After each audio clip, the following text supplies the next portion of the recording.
Hi everybody, Dr. Natalie Marr here, and another episode of these videos that I'm hoping are helpful for people during COVID-19 and the stay at home, social distancing wonder that we're all in.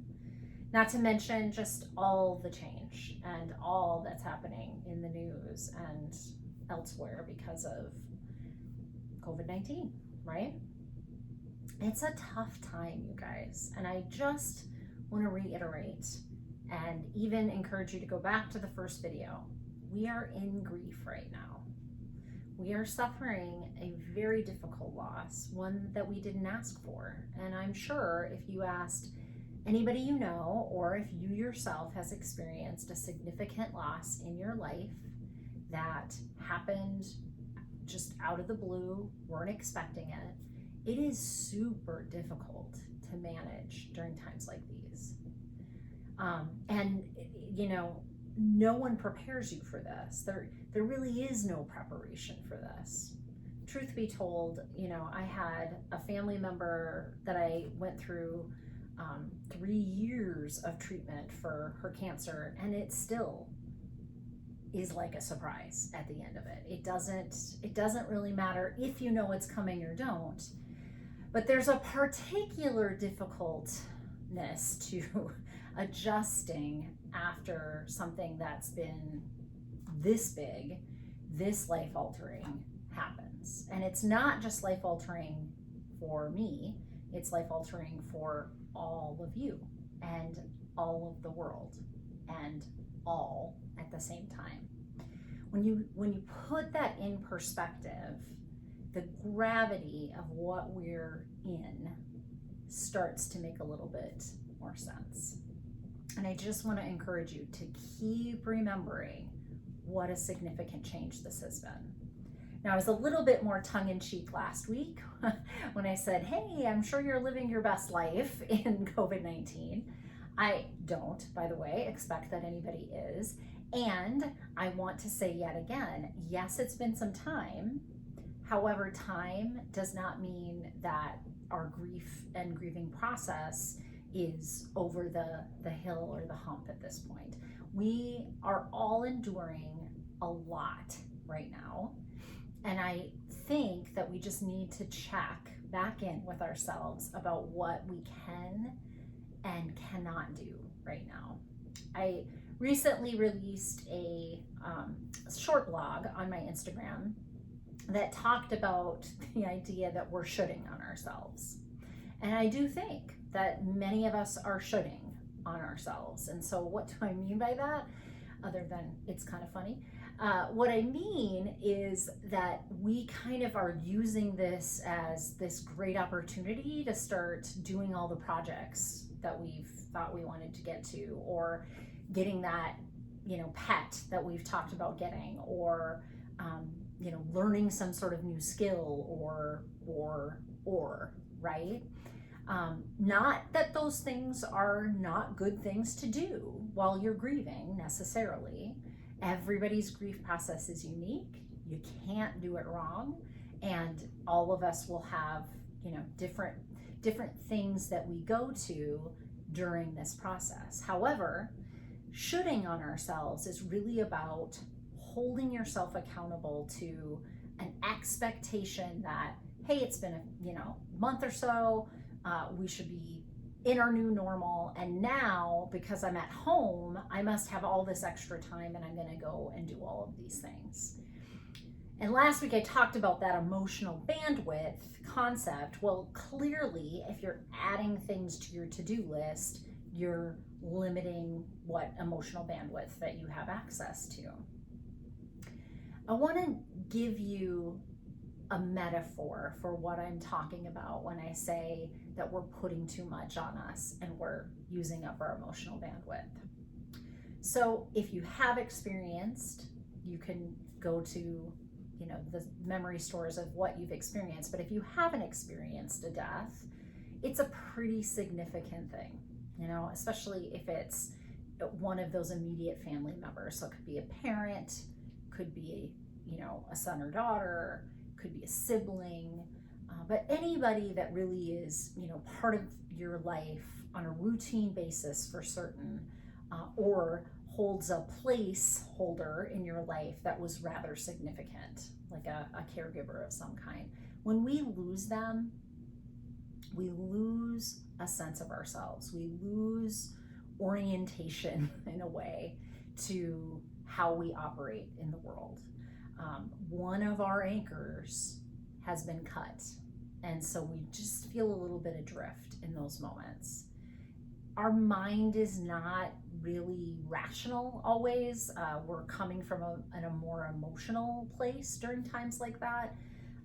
It's hard sometimes to even decide, what to put on for clothes, what to eat at your next meal.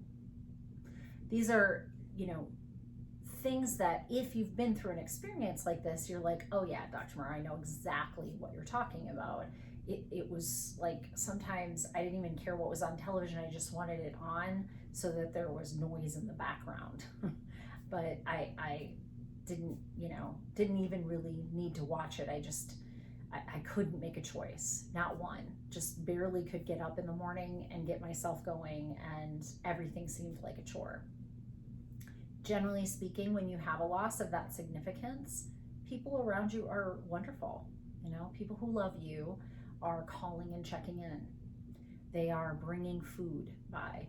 There are apps that, allow meal trains so that all the loved ones in your life can pick a night to drop off a hot dish, as we call it here in the Midwest, or, a meal of some kind, so that you don't even have to worry about making decisions about what to eat next. It's real easy, and nothing's easy about grief, but it's real easy for us to see right now that during those times where you are that disoriented and that adrift from what your normal is, it's necessary for those that love us to really reach out and lift us up, hold us up, help us out, right? This level of loss that we all are experiencing right now during COVID is very similar in the amount of disorientation that it's causing. Your life may look like it did in some ways, may smell like it did in some ways, taste like it did in some ways. It is completely different though. This is, when something can touch all parts of the earth, and governments, cultures, societies, families start to act in a manner that is completely different than, how they would have acted prior to this, that's a significant amount of change. We call these losses ambiguous losses, right? It's not a death. It's not something tangible that I can put my finger on and say, I lost this, or I lost this person that I love. But the disorientation that it's creating is in its magnitude the same as if you had a loss of a loved one of great significance in your life. Now, would you expect yourself to be able to pick up that extra project that you've always wanted to do if you just lost a loved one? No, probably not. 4 weeks later, 5 weeks later, a couple months in, would you expect it? Probably not. And I want you to put into perspective that the loss that we are suffering in is similar in its magnitude. Now, if a bucket filler for you is to figure out how to play guitar for the first time because you love music and you just can't figure out what to do next, that might be the next right thing, and that might be a soul-soothing kind of thing to do right now. So there are certain times where starting those projects is a good thing and it's part of your healing process. And the only one that can really assess that is you. You have to hold yourself accountable to always bringing yourself back to the litmus test of, is this something that I need right now? Is this something that actually helps me and adds to my emotional bandwidth, doesn't take away from it? The only one who can answer that is you, right? So now that I've kind of impressed that on you, I want to talk a little bit about a phenomena that I'm starting to hear more and more and more rumblings about, that we all are hearing more and more rumblings about. And that is, when we've had a period of time since the loss, some of us go back in our phases to this kind of bargaining place. And it's kind of a combination of bargaining and anger. We do not want to believe that this is as significant and means what it means. We want to push all of that away from ourselves. So some of us are starting to rumble. Maybe COVID-19 isn't as big as we thought it was.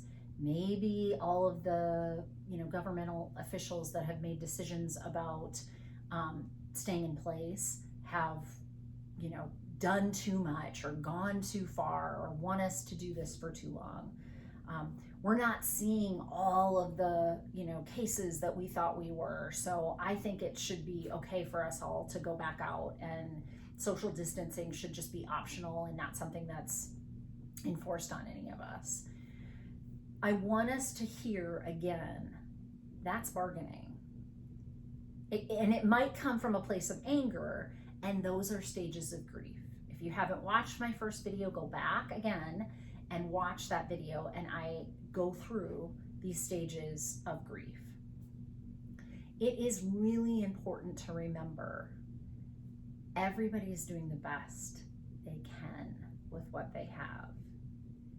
It's quite normal for a group of us to be in bargaining and in anger, and to outwardly present that in any way that we can.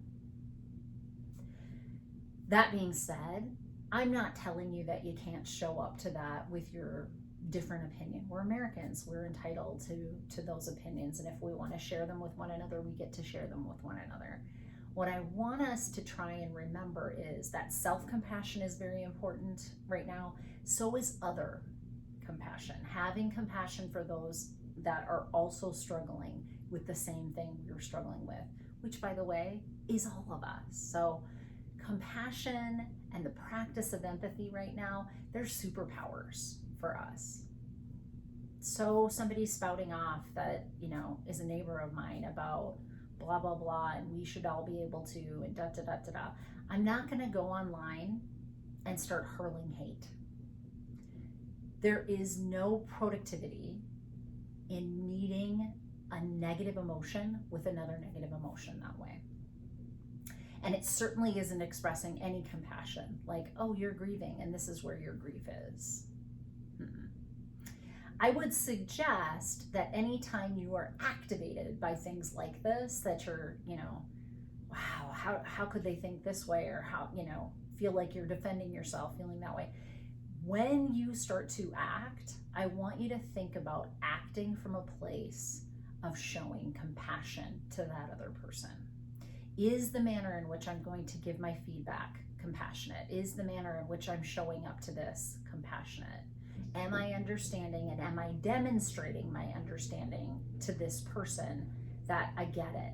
Things are tough. This is awful.